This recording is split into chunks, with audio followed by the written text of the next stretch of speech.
Tuan-puan nak menang emas percuma tak? 10 gram ni nak bagi.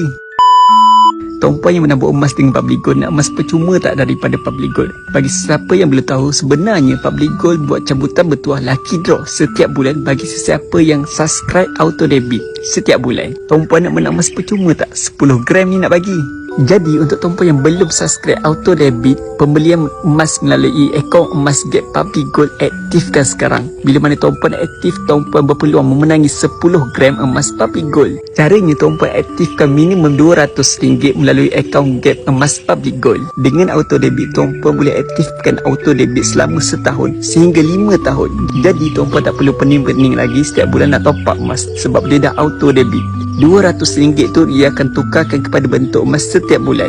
Minimum RM200 dan ke atas. Kalau tuan-puan nak buat 1000 pun boleh, tiada masalah. Ingat, jangan lepaskan peluang sebab Public Gold buat setiap bulan. Mana tahu tuan-puan top up RM200 je tapi dapat 10 gram emas percuma. Untung kan?